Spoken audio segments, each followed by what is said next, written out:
Hello, I'm Gigi. This is my sister. Hello everyone, Tara. Welcome. Well, let me take my glasses off. These are my reading glasses. So anyway, this is our first live, so bear with us as we one, figure out technology because we're not from this generation, obviously, of TikTok. We're old timers. And then two, we may have bloopers and things, so just laugh along with us. So tonight we thought it would be fun to talk books and bake and just hang out. I know we've been shut in for a couple of years, and so we're meeting people where they're at their home. So I think I need to turn down the music too. So Tara, talk to them about what we are reading. Okay, so everyone, we are here, as Gigi said, baking and books, and we're going to talk about Where the Crawdads Sing. This came out I believe it came out in 2020, but it's now popular again because of the new movie that was released a couple months ago. I finally read this because I wanted to read it before the movie, because I'm just like that. You know, I want to know if the movie tracks the book, and it really pisses me off when it does not. This, though, I felt, and I would love to hear y'all's opinion, I felt like this tracked the movie pretty good. I mean, obviously, you got to cut out some stuff, but I felt like it did. You know, feel free to jump in and tell me that I'm full of shit and I was wrong. But would love to hear what y'all think. Okay. Okay, I don't know. And we're also, well, I'm not baking. That wasn't my job. I'm not baking. I can't get my ring light to work. Now it won't turn on. I don't know what is happening. Yes, and this is going to be our blooper reel. This is what we were talking about in the blooper reel. It literally is. Sorry, I didn't mean to take over the camera. It is. But I feel like people, because they know that we're old. Ah, there we are. That helps. So, you're not baking. I'm not baking. Okay, first thing, let me preheat the oven. And you have to, let me preheat the oven and wash my hands. See, you're already touching. That's why you can't bake, because you're touching your face. Who, me? Yeah. Yeah. Well, no, but that's okay because I'm not baking. I'm not baking. You're just going to eat. I'm the taste tester. I always have been. So who told me I touched my face? I told you. Oh, you told me I touched my face. Okay. I know. There's an invite button, but I don't know. Hi, Mad Catter. Thanks for joining. Thanks for joining. One 52-year-old and one almost 50-year-old trying to navigate technology. So, yeah. So, appreciate you joining us. Okay, I'm gonna move your drink up there. Yes. I had to have a little bit of wine for our first go around with this. So, to keep the nerves down, right? To keep the nerves down, absolutely. Okay, so I am baking tonight. They're cake chocolate chip cookies. And so my kids love them. Their friends love them. It's what I put in all the, I don't know if you're a PTA mom, you have to sign up for all this, bring stuff for Christmas, or you have to bring stuff for teacher appreciation. So this is the recipe I always use. Although I think some people like cake chocolate chip cookies and other people like the crispy. And to me, I feel like the crispy are kind of like the store-bought ones. No shame against busy moms that have to buy store-bought, because I've had to buy them too. But I feel like they leave them all out there for 2 weeks, and they just change the expiration sticker. Because those are the crispiest, hardest cookies ever. And that is not what we're making. So it is the Martha Stewart. Hey, Carol. Thanks for joining. Carol Fletcher joined. Hello, I'm popping in and out. Do you need to stand here and I stand No, this is great because I have to be able to see. Okay, so anyway, it's the Martha Stewart Cakey chocolate chip cookies. So you can Google that. If I was actually more tech savvy, I probably would have put up the recipe ahead of time. But anyway, I can post it on TikTok later, tomorrow, etc. Okay, so Yes, for everybody that is just joining us, we are not tech savvy. We are. This is our first live baking and books, and we will commit a lot of IT errors. So just bear with us. We're talking about where the Crawdads Sing. Where the Crawdads Sing. Now, interestingly, I think that's Reese Witherspoon's company that. Yeah, Reese's Book Club. But doesn't she own the production company? Oh gosh, I'm gonna get this wrong. Like the movie studio that does that makes the movie. Isn't that a production company? Yeah. Isn't that what you call it? Yeah. Yeah. Interestingly, Gigi's daughter, she's 16 and she started reading the book, and I think she got into like the 7 chapters, and she just said, "Mom, this is just so boring." Slow. But what she did combine was boring too. Now she did like the movie, and so I think that what's going on? Why is I don't know. Why is it left to close? Why is it? I don't know. I feel like we need like a moderator. Hey, Joanne, I see that. Okay, she joined. We definitely need a moderator. Swipe left to close. Okay. I don't even know. How do you see the comments? Is anybody commenting? If you're commenting, we're sorry because we don't know what we're doing. I know. This is funny. We should probably. And you got 2 women that have been at the top of their game in corporate America trying to figure this stuff out. That's old news. I don't know. Let's see. Good connection. This is hilarious. It's not doing up or down or anything like that. Don't do that. Don't do that. Don't do that button. Okay. I don't know. How do I see comments? Okay, why don't you Google that? What? Oh. Yeah. How? Google now? Yeah. I'm Googling. What am I Googling? Well, if you're like in a live, how do we see the comments? Wait. Okay, Joanne just joined. I can see. Makana, thank you. Can you see this? We can. With our glasses and without our glasses. So, okay. I feel confident that we don't need to Google that. Okay, so. Okay. Back to where I was. Okay, so where the Crawdads Sing. So Gigi's daughter, 16 years old, felt it was slow and boring. And my comment to her was, well, you don't have enough barnacles on you, the barnacles of life. And to understand all the nuances within the book about abandonment and spoiler alert, there's going to be spoilers. Oh yeah, most definitely. So if you haven't read this book or seen the movie, you're going to. We want you to stay. But yeah.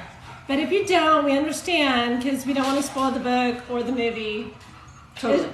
Is the movie like the book? Because sometimes they get a little liberal with the storyline. I just talked about that in the intro, so you obviously were not listening to what I was saying. I totally talked about that. I was focused. Let me go back to that. And I said, I felt like this book really tracked the movie. Obviously, you have to leave some stuff out because it's a movie, but I felt it tracked it. Feel free to chime in, everybody, and disagree with me if it did not. So, yeah, we already covered that. So I felt like it really tracked the book. I really identified with Kaya because Kaya Clark is the main character in this book. And I really identified with her because she is, just by virtue of being abandoned by her. Okay, I have to melt the butter. So. Right, so just by virtue of being abandoned by her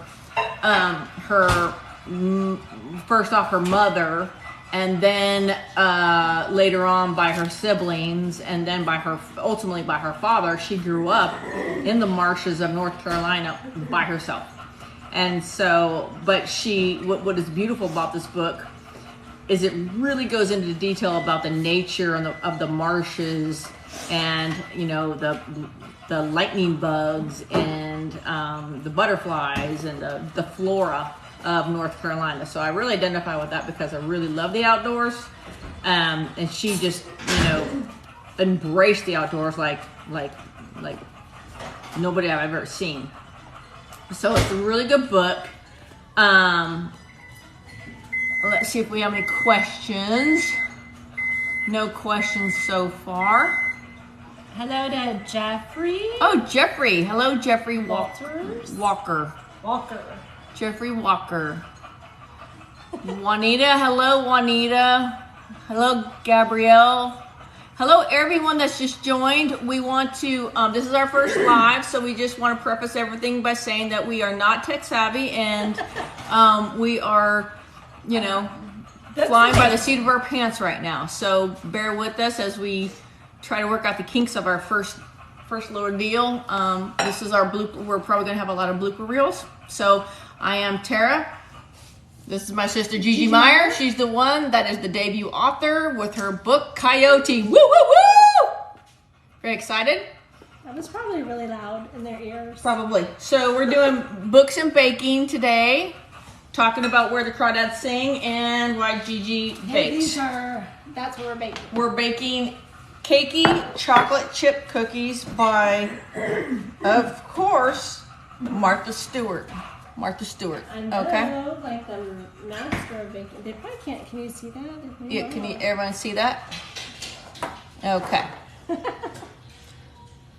So let's talk about the book. Let's talk about the book. I hope everybody has read it. If you haven't read it, I didn't read it until the movie came out. But it's been out for quite some time. I don't know if anybody knows the background of this author. She has a very interesting background. She lived in Africa for many years. She has written two nonfiction books about her time in Africa.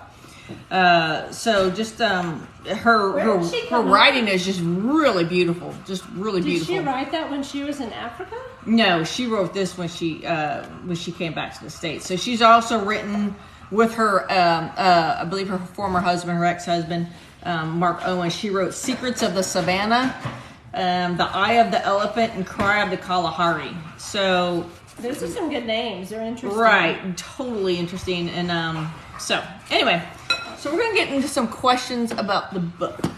Well, okay, I don't quite understand. What's the storyline? Because I haven't read the book and I haven't seen the movie, so I understand. So she lives in the swamps. Yeah, so I'm going to give the synopsis of the book. So if you haven't read it, you're going to know all about it. So okay. Sorry. I'm going to move your drink over here. Sure. So the synopsis is, for years, rumors... Okay, so I'm reading from this. For years, rumors of the Marsh Girl have haunted Barkley Cove, a quiet town on the North Carolina coast. So in late 1969, when handsome Chase Andrews is found dead, the locals immediately suspect Kaya Clark, the so-called Marsh Girl. But Kaya is not what they say. Sensitive and intelligent, she has survived for years alone in the marsh that she calls home, finding friends in the seagulls and lessons in the sand. Then the time comes when she yearns to be touched and loved. When two young men from town become intrigued by her wild beauty, Kaya opens herself to a new life until the unthinkable happens. Where the Crawdads Sing is at once an exquisite ode to the natural world, a heartbreaking coming-of-age story, and a surprising tale of possible murder. Owens reminds us that that's the author, Owens, reminds us that we are forever shaped by the children we once were, and that we are all subject to the beautiful and violent secrets that nature keeps. So that is, doesn't really tell you a lot about the book. I think it's so much more. Okay. So it's about the book. Yeah, so essentially, it starts off with, Kaya's a little girl, and they live in this marshland. You kind of want to know, you want to know what led you what led the family to be living in a marsh in such a desolate area. They're on the outskirts of town. They're living in the marsh, and so you kind of want to know, well, what brought the family there? And so they do, throughout the course of the book, they talk about, the circumstances of the family and what brought them there. the father, I believe, at one point was the descendant of a plantation owner, and then the Depression hit, and so they lost their wealth, they lost their property, and he decides to run off, and he met Kaya's mom, and he wined and dined her. Kaya's mom thought that she was going into a comfortable life financially, and come to find out that they weren't, and they ended up living in a shack, and she, of course, was a shack down by the river. A shack down by the river. A shack down by the marsh. Obviously you have to be a certain age, because if you know Chris Farley, that's a reference to Saturday Night Live when he lived in a van down by the river. Oh yeah, Chris Farley. Yeah. Yeah. Chris Farley. Straight in memory. So Kaya, it starts off with Kaya as a young child, and obviously, you know, when you're living down by down in the marsh, and actually it's in a shack. It is a shack.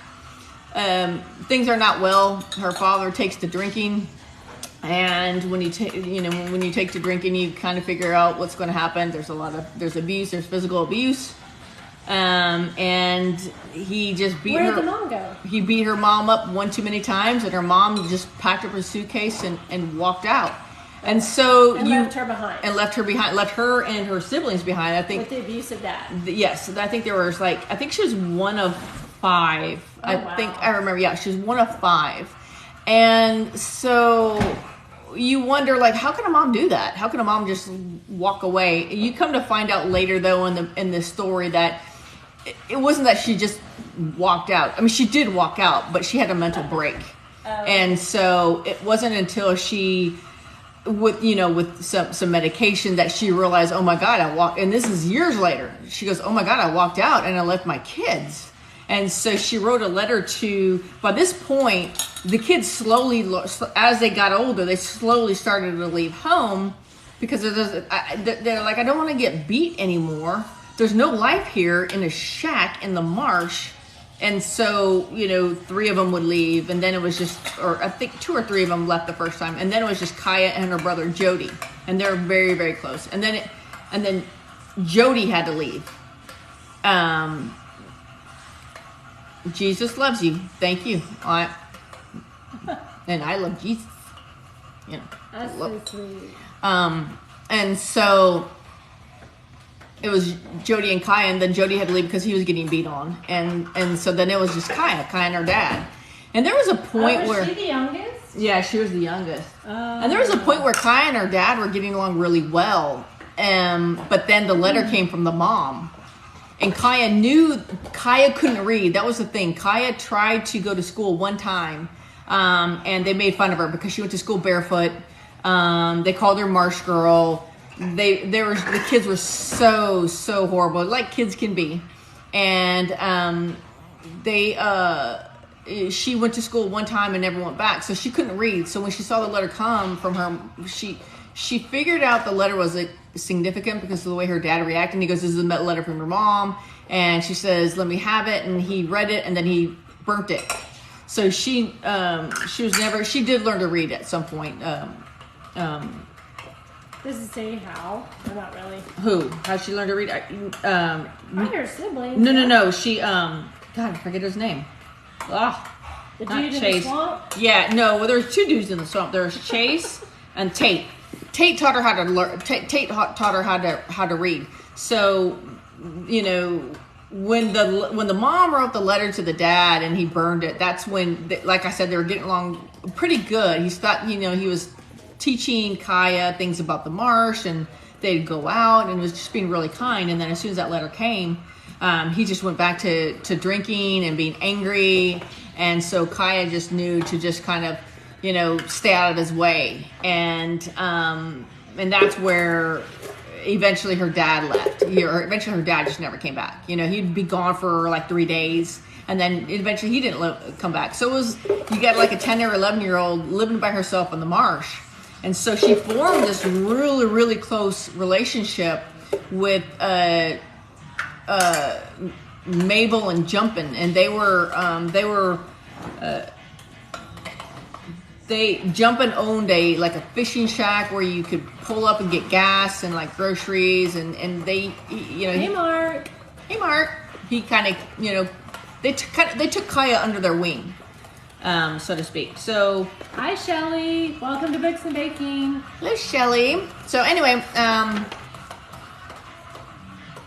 you should really read the book and see the movie, both.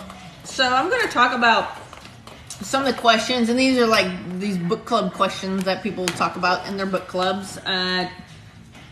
Gigi is a member of a book club. Is it Tata? Am I seeing that right?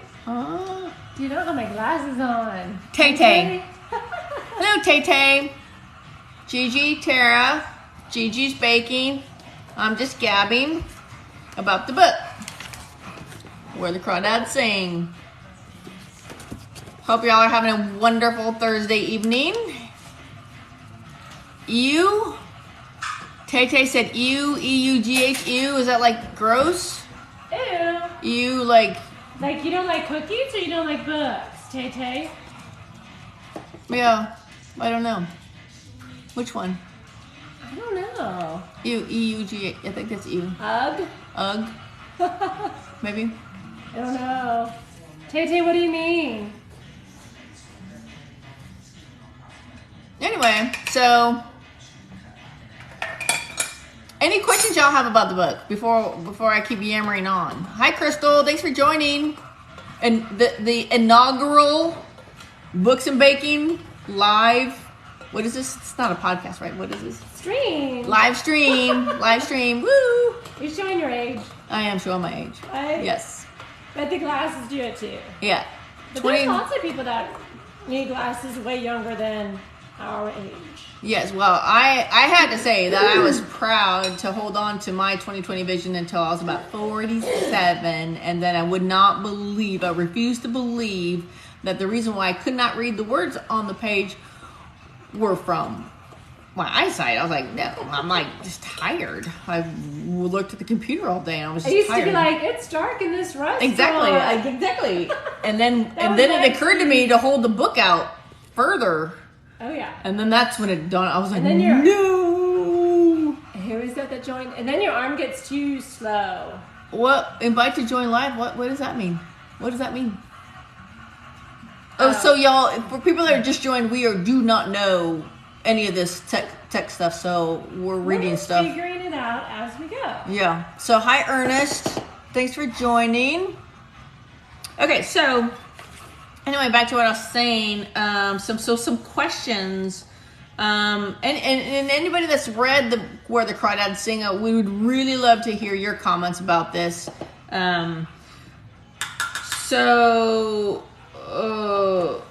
There's so many. Here's a question. There's so many vivid descriptions of life. Who is that?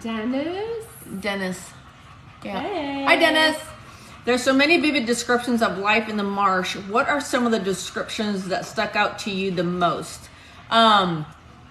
So please, anybody that's read this and wants to answer that question or feel like just talk about what their experience was in reading the book and what stuck out to them, please message us. For me, it was really interesting to hear her talk about the mating pattern of the lightning bug. I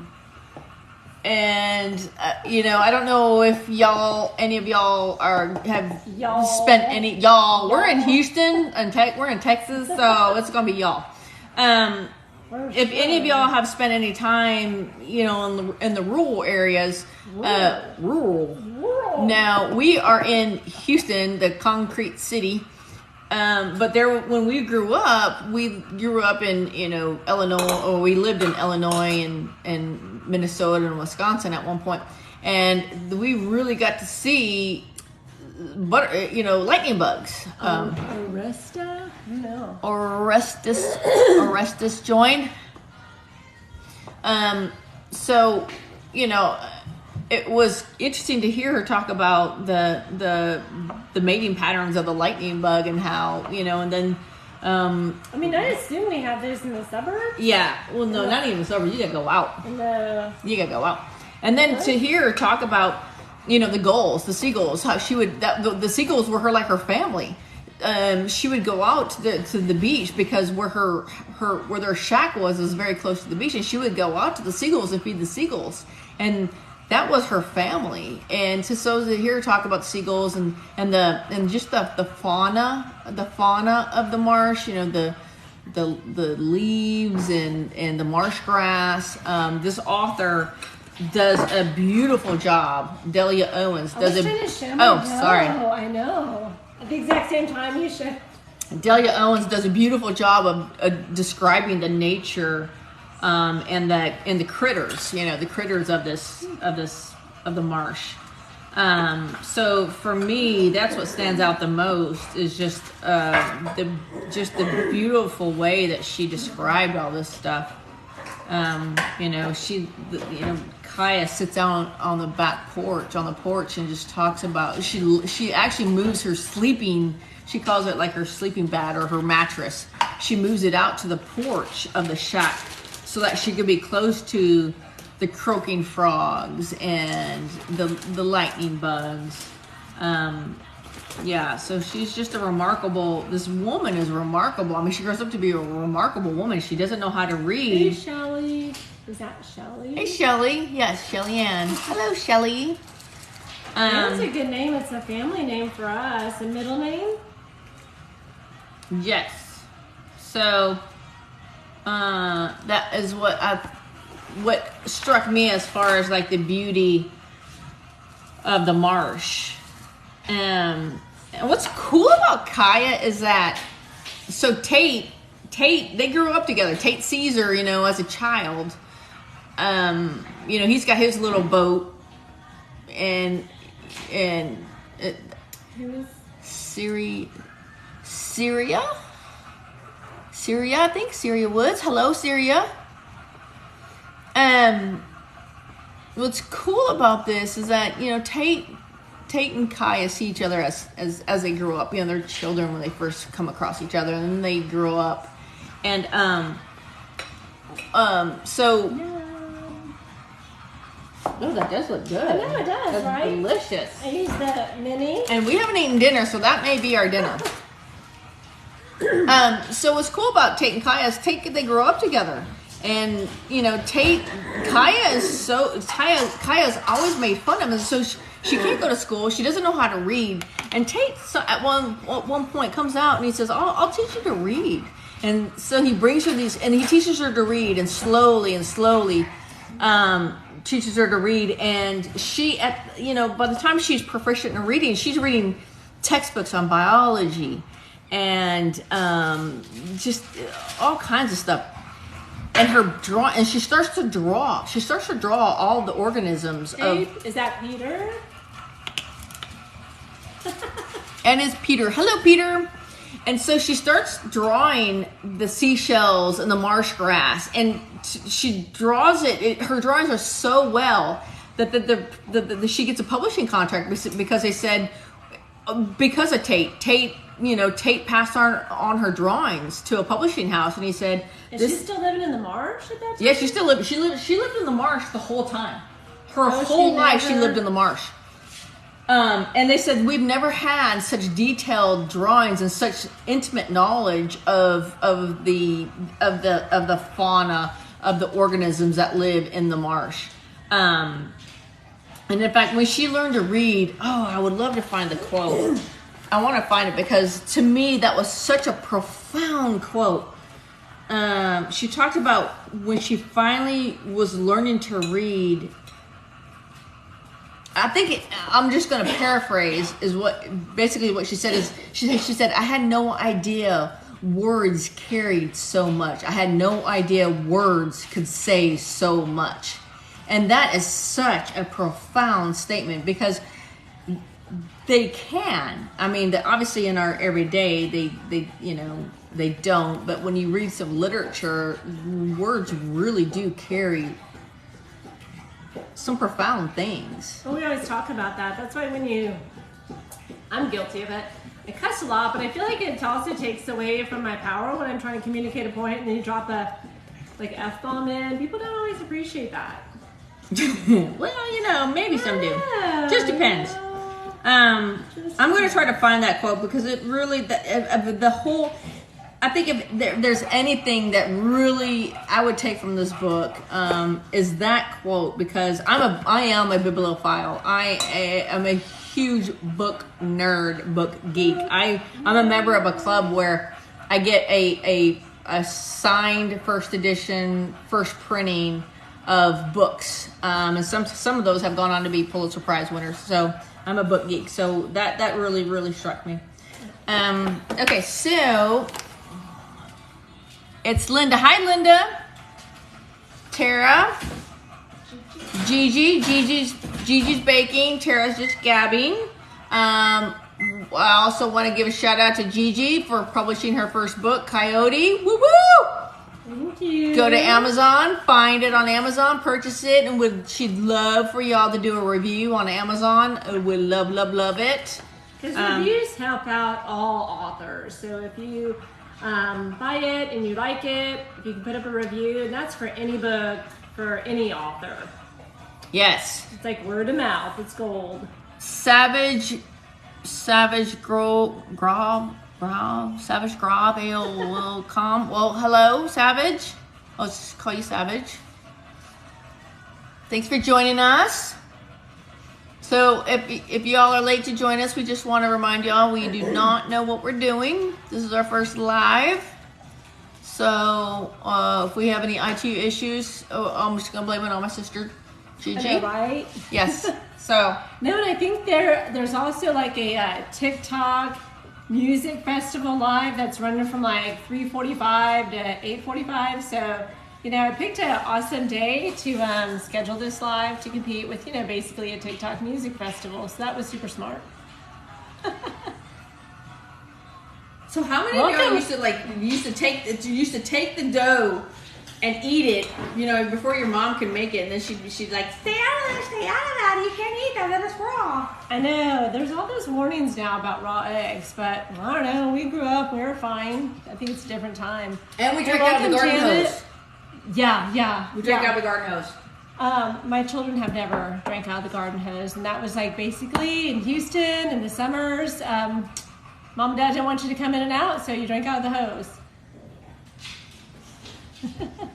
Okay, I'm gonna get this next plate ready. Oh, am I back here or are you up there? So no, I just feel like I'm monopolized. I don't want to monopolize, but I'm like, I don't want. You want me to talk? You want me to talk about the book stuff? All right. So. Did you tell them what book? Oh yes, I'm sorry for people that are joining us now. We're talking about Where the Crawdads Sing by Delia Owens. Where the Crawdads Sing. Very good book and very good movie. I felt like the movie and the book tracked very nicely. There are some high user, some 94093. Thanks for joining us. So we're talking about this book. The movie was good. The book was good. They tracked, I think, fairly well. If y'all disagree, shoot us a comment. We'd love to hear what y'all think. So I'm going to jump into a question that I think is interesting. So it says, how would Kaya's life have been different if she would have stayed in school? I think it would have been very profoundly different. I think the reason why Kaya ultimately was successful, she stayed in the shack. She stayed in the marsh. When she finally got her book published and she got some money, she fixed up the shack. She put in, she put in electricity. She put in plumbing, but she still stayed. And so I think that if she would have gone into school, I think that she would not have chosen the path that she ultimately chosen. Well, that's got to be very lonely and isolating. Oh, right. And just, the abandonment. And then, there's a character of Chase that Chase acts like he's interested in her, and they start dating and they become romantically involved when she becomes, I think 18, and is leading her on, and ends up that he has a fiance and she didn't know about it because she's secluded. and so there was that betrayal. But I think I don't know why you'd pick a life like that. I think that, for her it was just survival. Like when her father left, when her dad, when everybody left, it was just Kaya. She was digging up mussels to sell to Jumpin', and she would go to Jumpin', and she goes, okay, if I come here and I sell you I believe it was mussels. Pretty sure it was mussels. If I come here and sell my mussels, will you buy them? And he said, yeah, if you're the first one here, I'll buy them. And that's how she survived. She would sell mussels. She would dig mussels up and sell them to buy a bag from a marsh, and to be able to buy a bag of grits. Mm-hmm. So yeah, that's how she survived. So, she had gone to school. I don't think she would have stayed in the marsh. I don't think she would have stayed in the marsh. I don't think she would have, studied everything that she did extensively and drew the books that she drew. So I think it would have been very different. And if anybody's read the book, hi Pam, thanks for joining. So if anybody's read the book, please comment, tell us what you think. So let's talk about ways in which Jumpin' and Mabel became surrogate parents. How do they help her survive? Why do you think they didn't turn her into social services, knowing that she lived alone as a child? So I think that you got to look at this book and the time that was written. It was 1969, 1960s. Mabel and Jumpin' are African American. I don't think that they wanted to involve the social services because they don't necessarily trust them. I think that could be the case even now. Oh, sure. I don't know about trusting social services, but I think a lot of people don't want to get involved because they're busy or they're frightened what, if I open the spotlight on them, will it reflect back on me? So I think there's a lot of people even now that don't want to get involved. They want it to be someone else's problem. But Jumpin' and Mabel loved Kaya. They loved, hi Veggie Crepe. Hello. Happy Thursday evening. I think that Jumpin' and Mabel, I don't think that they loved Kaya. They loved her a great deal. And they didn't want her to turn her into social services because they knew that she would not be living her true nature. She wouldn't be living a life that is in just her. She'd be taken away from the marsh. Hi, Jacqueline. She'd be taken away from the marsh, and that was her. That was Kaya. Kaya was the marsh, and I think that's why Jumpin' and Mabel did not. They covered her. They covered for her. They provided her with clothes, and when they realized, they never ever came out and said it, but they realized her dad was gone, and they provided her with clothes. And as she grew up, when she became of age to wear, a brassiere and all that, they provided her with that. So they became her parents. Where the Crawdads Sing, Jacqueline, if you didn't know what we're talking about Where the Crawdads Sing. And baking. And baking, cookies. Yes. And baking, books cookies. And baking. That is the topic. So, are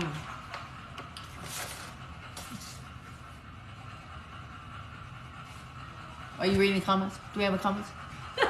Jacqueline, okay. So,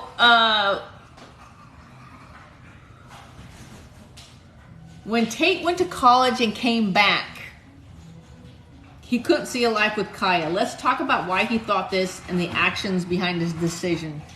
I was really surprised that Tate didn't come back. He was a good guy. He was a good. He did not come back. He did not come back. Okay, so this is what happened. Well, don't you think though that a lot of people, if you're in a teeny tiny town, I think there's so many people that want to get out and never come back. And then Hallmark movies always does. The one that left a small town and they always come back and then they find love in a small town. It's like a second chance love. So you see that a lot in Hallmark movies. Oh my God, yeah. But I don't know how realistic that is in real life. But it happens in Hallmark. All the time. All the time. All the time. See, now you guys can basically write your own Hollywood web screenplay. Yes. Hallmark story, sell it to them. That's the formula. So I think that Tate, I was surprised that Tate didn't come back because he loved her so much. He taught her to read, and what was heartbreaking is like he told her. It was right before he was going off to college. He was starting college, and he said, "I'll be here for the 4th of July. We'll watch the fireworks on the beach together." And so, he did not come back. So I'm sorry, we're giving spoiler alerts. If you haven't read the book, I'm so sorry. But he did not come back when he said he was going to come back. And she sat there on the beach. She dressed in a little pretty dress, and she sat on the beach and waited for him, to hear his boat pull up, or the motor of the boat. Sad. And she sat there from the morning until the fireworks were exploding in the sky, and she's watching him. And she fell asleep on the beach, and she woke up the next day. It's very sad. Well, I feel like that happens in so many different ways. I feel like people just don't show up. All the time. All the time. I mean, like you always see on these dating apps, you hear people say about ghosting and stuff like that, but can you imagine that you have this long-term friendship that's kind of grown into this romantic thing? You really believe people, and so it's heartbreaking when that doesn't happen, and I feel that happens a lot. I think that, our society has taken a shift, and it's about packing it all in as quickly as you can, and I think that in many ways we've thrown our manners out the window. We've somehow made people disposable. Yes, just like our vacuum cleaners and our washer and dryers, and and people justify it in their mind, like, well, this, that, and the other, or they weren't the right fit, or I don't want to go back to this small town, or I've changed since I've moved on. Cookies already. So I think a lot of people cookies are ready because we didn't eat dinner. Yeah. So we're gonna be in a sugar rush. So I was surprised that Tate did not come back. Okay, I have to show them real quick. Oh yeah, go ahead. They're super hot, but they're like cake chocolate chips. So it's a Martha Stewart recipe called Cakey chocolate chip cookies. Not the crispy ones, but the fluffy. Cakey chocolate chip cookies by Martha Stewart. In case y'all want to Google that. Here we go. Google it. Cakey chocolate chips by the goddess Cakey. Martha Stewart. I know, she is. Who does it best than Martha? Can you believe she's in her 80s? What? Are you kidding? Are you serious? Yeah. Really? Yeah. Wow. And she's on TikTok all the time with Snoop Dogg. Really? Yeah, haven't you seen the two of them? I mean, no, but Martha Stewart and Snoop Dogg have been together for a long time through different partnerships, but I see them all the time here on TikTok. I can't remember what product they're talking about. Corona beer. No, I'm kidding. Oh. That's just Snoop Dogg. Okay, so I was really surprised that Tate did not come back because he really loved her, and but he didn't. And then he didn't even come back, like to come back and apologize. So he stayed. He just never came back. Never came back. Oh my! What a douche! But did they ever find out though? Like he could have started a whole new life if he went off to college. Well, he did say he went to college and But he may have found the purpose. And he became a marine biologist. I'm pretty sure he was a marine biologist. He became a marine biologist, and he had girlfriends in college, and he said they never were Kaya. And he said that he was so ashamed of himself that he didn't ever come back and apologize because he was so ashamed of what he did of just leaving her. Right. I was thinking like, when everybody goes off to college, that college life and being on your own, no parents, no rules really, it's kind of like intoxicating. There's a lot of people that love that life and don't want to have to come back home to like the small and unknown. But for him, he didn't know how Kai would fit into his life. Into the new life. Into the new life because she's Marsh Girl. She's Marsh Girl, and so though. He didn't know how she would fit into his life. I mean, but yeah, that's tough. I mean, she's an enigma. I mean, she grew up in the marsh, didn't know how to read. Didn't have electricity, didn't have plumbing, and he didn't know how she would fit into his academic life because he got his PhD. So he's like, how does she fit in? But she fits in perfectly because she knows just as much as academia does, if not more. So she fit in. And that's what he realized in the end, that she does fit in. Well, Gwen Stefani and then Blake Shelton, people would think they don't match. Totally. I would totally have made that segue there to Gwen Stefani and Blake Shelton. Right. City, and then he's Oklahoma Ranch? And his ranch Right. And she goes to the ranch. I know. She's so cute. She's vicious. Yeah, and her boys love it. They do that ATV stuff, but it's kind of like that. Like, if you were to judge, like, okay, here's this California, LA city girl, would she fit in my Oklahoma ranch? You'd be like, no. Yeah. But they gave it a shot. Yeah. Yeah. Pop culture. So, does anybody commenting? Do we have anything? I don't know. They probably are bored to hell. Oh, no. I don't know. I'll have to Google that next time. Because I don't think it's frozen. So, somebody let us know if we are frozen, if you're... Are you still there? Are you still there? Are you still there? I don't know. I should probably learn what all those buttons are. Probably. Yeah, I think you did. Yeah, that's going to be your homework for the next week, is to figure out what these buttons are. What does that mean up there? What is that little tube? What is that like right here? You see right there? Uh-oh. What's that tube? Okay, just don't end it, because I don't know how we end it. Where's the end button? Oh, no. Anyway, we're on till 8 anyway, so not ending anytime soon. I think there's like effects. Oh gosh. Share, enhance. Oh, can I get rid of my wrinkles? That'd be nice. My bags under my eyes. Anyway. I don't know. What's interact? Oh, randomly choose topics to discuss. Quick poll. Check votes and comments. Ooh. Okay, I don't know. We'll have to play around with that later. Stickers. Music. Voice effects. Flip camera. I don't know. Okay, anyway. Back to what you were saying. Okay, so... Got sidetracked. What? What are you laughing at? You can't laugh and then I'll share with anybody. Okay. What? Oh, gotcha. Okay. That's okay. How do you know that?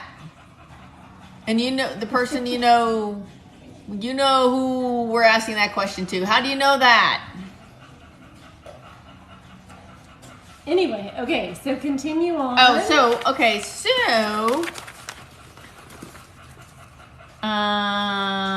Let's talk about the ending. Were you surprised she never told the truth to Tate?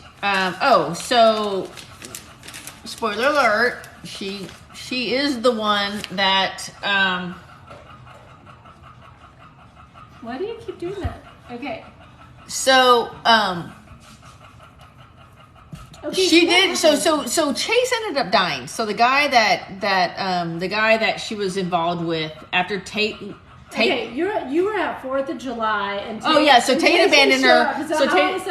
Tate abandoned her. Tate abandoned her, and then he didn't come back. And then a couple years later, Chase is the local football hero. His parents own the auto parts store, and so he and Kaya, they come across each other in the marsh, and they start dating a little bit, and of course Chase wants to move very quickly, and wants to sleep with her, and she's like no. So Chase kind of courts her in a way. He's not pushy. Oh, that's sweet. Yeah, it is, and you're like, okay, well, this is a nice guy, and he likes her a lot. Mm-hmm. And then they end up having sex, and they have sex afterwards, a lot because they're dating. And the face she made, yeah, because he ends up being just a schmuck. But how old are they at this age? Teenagers or 20s? They're probably in their 20s. Oh, okay. Yeah, they're in their 20s. Okay. And so they're spending time together, and surprisingly, she's thinking that she hears a boat, she thinks that Tate's coming up, and she thinks it was Chase coming up, and it was actually Tate after 4 years. Yeah, he finally did after 4 fucking years. Oh, sorry. No. So family friendly stream. Family friendly, sorry. So Tate comes up and he says, "Hey, I think you need to know that Chase has seen people." And she's like, "Get out of here! How dare you come over here? Yeah. Like, whatever." And then why is he showing up now, getting involved in her life? Right, exactly. Yeah. Because he doesn't want her hurt. Okay. So she kind of runs Tate off. At some point, she runs into Chase in town, and Chase is like, "Oh, hey, what's going on?" Like, just pretends like he I mean, obviously he knows her, but he doesn't ever let on that he's seen her. And he's with his friends. And then at some point, I think she picked up a newspaper, and she brought it home, and she saw the engagement section. Chase was engaged to a girl in town, and Kaya was devastated, just devastated. And were they still okay? They were still dating. Yeah, they're still together. And so then Chase tries to say, "Hey, we got a good thing. This is cool. I was never going to marry you, but hey, let's keep on." And like, so he was engaged, but wanted to keep on. Right. Right. Oh, gosh. So then, she tells him basically get lost. Yeah. And she should. Yes. We're And not then an inside chick. And then at some point, Kaya and Chase end up somewhere. Not that she didn't plan it, but Kaya and Chase end up on the same some little inlet somewhere, and Chase essentially he forces himself on her, and she was successful in getting away. And was this like after she had ended it with him? Yes. Whoa. And he goes, "You will always be mine." And and then she got away, and then he tried to find her at her shack, and she hid. She heard the motor coming in, and she hid. And so he was really angry. He was very angry. So So by this point, she's going to be published, and she's going to go meet her publishers in Asheville. And that night, Chase ends up dead. Hi, Donnabelle. We're talking about Where the Crawdads Sing. Hope you've read the book or seen the movie. So anyway, yeah. So Chase ends up dead. That's how the book starts. And Chase ends up dead. So we don't really feel that bad. Not at all. He's your quintessential antagonist. Where we do not feel bad that Chase is dead. No, not at all. And throughout the book, you just didn't know who killed Chase. You didn't know if it was her or if it was Tate. I figured it was one of them. Is it always told from her point of view, or does it have alternating point like him? Tate? It's from her point of view. Okay, so you don't always know. Yeah. So anyway. So does it go all the way to the end of the book before you find out who? Yes, it does. It does. She gets put on trial. She gets put on trial because I think it's her, and because there's some fibers matching a wool cap that was in her shack, and she's put on trial. She's acquitted. SMBSLT joined. Hello, welcome. We're talking about Where the Crawdads Sing and baking cookies. Baking and books. GiGi Meier, debut author. Woo-hoo! Thank you. So anyway, we're talking about at the end of the book, where the book started with Chase being dead, and at the end you find out who did it. Who done it? Kaya did it, and I'm not surprised. But she put on a really good defense. So she did it. Did she get acquitted, or was she got acquitted. She got acquitted. But she had to do, they're like, there's no way she could have killed him because she was in Asheville, North Carolina, the night that he was killed. She would have had to gotten into disguise, gotten on a bus, driven to Nashville on the bus, gotten in a boat, lure Chase to the tower, kill him. I'm just showing the cookies. And then come back to the bus to go back to Asheville. And they're like, that couldn't have happened. And she did it. She did it all. And you know. Wait, she did do the bus and take the bus? Yes. They're like, you know, she had a great attorney. And the attorney that represented her said, you know, we've all judged Marsh Girl all our life. We've judged her. And we shouldn't judge her now based upon the way we treated her her whole life.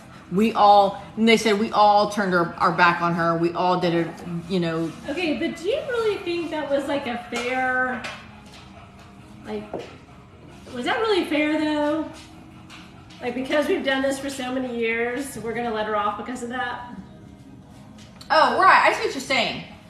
But no, I don't think they were letting her off. I think that her attorney did a very good job in defending her and poked holes in the defense's theories. Okay. In the prosecution's theories. I mean, so it wasn't just like character. No, no. You know, he basically poked holes in the whole thing. It's, you know, they talked about how, well, you know, there's no footprints. You know, there's no footprints by the body, and so, So there's no footprints by the body, and her attorney's like, well, of course there weren't footprints by the body because the tide came in. I was thinking, isn't it a marsh? So... Yeah, the tide came in and washed them away. She didn't try to cover up the footprints. And they're like, well, you know, somebody that knew that tower, you know, she pushed them. And then her attorney shows, well, isn't there a letter here from your office telling the state that you need to come fix this tower because it's dangerous and people could die? They could fall from the tower. And the sheriff was like, oh. What kind of tower? That doesn't. It was like an old fire tower. Oh, like old lookout. Yeah, yeah. So, and then her attorney, they said, well, she could have gotten on the bus and come back and killed him and gone back on the bus and gone back to Asheville. And he said, so she did that. She did do that. He said, did you see anybody that looked like her on the bus? And they're like, well, no. Was she wearing disguise? Well, and the prosecution said, well, she could be in disguise. And so her attorney's like, well, did you see anybody that looked like her that could have been in disguise? And the bus driver's like, well, no. But it ended up being she had to have been disguised. So she did do that. Ooh. And in the end, even her husband Tate didn't know. So in the end, she ended up marrying Tate. She did marry him. She didn't. Yeah, Tate came back. They got married. They lived in the shack until she was like 60-some years old. Mm-hmm. And Tate found her dead one day in a boat. She had died. And he found her in the boat. In her 60s? That's kind of young. Yeah, it was young. But found her in the boat, dead, and she had been out studying the marsh. So she died doing what she loved. And then when he was going through her personal belongings, there was this necklace that she had made Chase. And Chase's mom said, well, you know, when we went to go identify the body, the mom said that necklace was not there. And he wore it every day. It was a necklace that... Oh, Chase wore it every day. That Kaya had made for Chase. And his mom was like, that wasn't there. And they... okay, so Chase wore a necklace that Kaya wore every day. That Kaya made for him. Chase wore... Yeah. Chase, so, do you think he did maybe love her in his... I don't think so. Well, maybe he did. Maybe he did. Mm-hmm. But in the end, so Tate, her husband now, you know, they're in their 60s, is going through her stuff, and he finds a little cutout of one of her journals, and he finds when the they cut out. When you cut out, like you're right, you cut out a page block. Have you ever seen those like spy movies that they cut out like a gun? Yes, and that was like that. Like a gun in the Bible, and you're like, that's not that was exactly it. And he found the necklace in a journal that she had. And this journal was buried underneath, like it was underneath some floorboards where the firewood was always kept on top of, so there was no way anybody would ever get into it. And he found it, and he was like, oh, she did kill him. Oh, and that's how the book ends. That's how the book ends, and he throws the journal and everything in the fire. So he's the only one that knows. Correct. Oh. And Chase. Well, yeah. Yeah, and Chase. Guy. So that's how the book ends. It's really, really, really good. Really good. So, like I said, the book tracked the movie quite well, I think. Quite well. So, if anybody else disagrees, you know, send us a comment. Yes. Well, we're coming up on 8 o'clock. We have baked chocolate chip cookies. I've showed those to you guys. Tara, my sister, reviewed Where the Crawdads Sing. So tune in Next week, same time, same place. What do they call it? Same Batman channel? Same Batman channel. All right. Well, let's not tell them what we're going to read. What we're going to talk about. I don't know yet. Are we going to do book lovers, or do you want to do another one? Well, let's do book lovers. You read it, right? You're going to bake, and you're... No, I'm not going to bake. We'll talk about it. Gonna... Man, I'm not baking. She's like, no. We can talk about it, though. Okay, next week, same time, same place, book lovers. Bye. Ciao for now. Bye-bye.